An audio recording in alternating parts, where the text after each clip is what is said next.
watching Two Tribes TV. Please hit the subscribe button to follow us. Abdulla the Mad Mullah. The Mad Mullah, born Mohammed Abdullah Hassan in Kob Fardod near Kirit, in what will later become known as Somaliland. Abdullah was the eldest son of Sheikh Abdullah, who was part of the Ogaden Bar Gar subclan of the Darod major clan. His mother was from the Dulbahante clan. He grew up among his mother's clan, who were good herdsmen and who traveled by camels and horses. At a very young age, it was evident that Abdullah was a great horseman.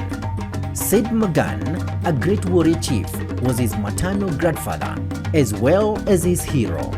By the age of 11, Abdullah was a Hafiz, a reciter of the entire Quran, which is a great feat to be achieved by any Muslim.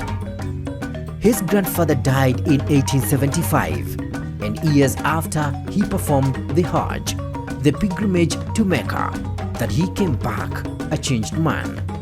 On his journey, he had met freedom fighters who had changed his perception of the world and who believed that the British were wrongly occupying their lands.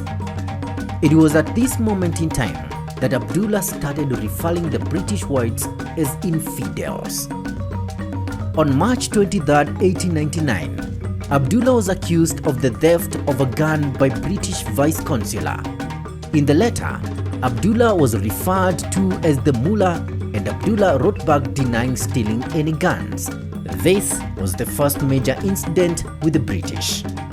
Also in 1899, a rebellion was sparked by claims that a group of Somali children had been converted by force to Christianity, and that a French Catholic mission at Berbera had taken them in and had adopted them. James Heath Sutler, the British Consul General at the time, dismissed it as something that was made up, but it gave Abdullah enough cause to tip toward anti-British sentiments. He is quoted to have said that British had destroyed their religion and taken their Somali children and made theirs. With the help of the Ottoman Empire, Sudan and other Islamic communities, he acquired weapons, divided Somalia into parts among his people to be ruled, and called for solidarity, unity, and total independence from the British. He declared war on the British, and with 5,000 of his followers, armed with 200 guns, he founded the Dervish Empire.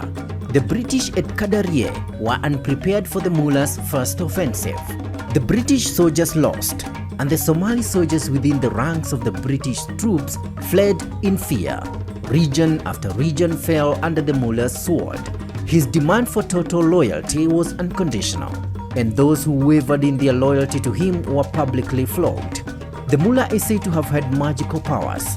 He could turn the enemy's bullets into water, making them harmless to his men. Another ability he had was how he confused his enemies and how easily he would evade and escape the British.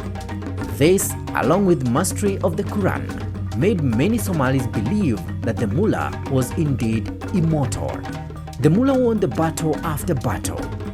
In one such battle, he defeated an entire battalion. The British lost the lieutenant colonel, the captain, and 97 soldiers. And after taking their bounty of thousands of camels and horses and other goods, he also seized 2 cases of whiskey. He ridiculed the British by sending back the whiskey via Arana, stating that he had no use for the whiskey since Muslims don't drink alcohol. After the British defeat and the painful thorn the Mullah had become in their side, they started drawing armies from as far as South Africa, India, and the Yao and Ashanti from Gambia. Even Ethiopia under King Menelik gave 5,000 soldiers to the British to fight against the Mullah. Armies from all over the world came to fight the Mullah. However, the British armies were no match for the Mullah's brilliance. He led the British armies into the wilderness and surrounding he was familiar with, and he subdued them there. The British lost 9 military officers in the process. It seemed that the Mullah was always several steps ahead of the British, despite the British forcing information from the Mullah's captured fighters through torture. The Mullah died from influenza in 1920 at the age of 64. and even then, the British couldn't locate his body. The mullah's body was placed in a tomb near his castle in Somali. The British finally discovered his tomb to confirm his death, but they chose to keep the location of the tomb a secret, fearing that it might become a shrine for future rebels.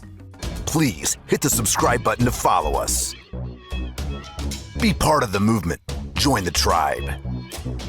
Bringing you informative and exciting fresh content. This is Two Tribes TV.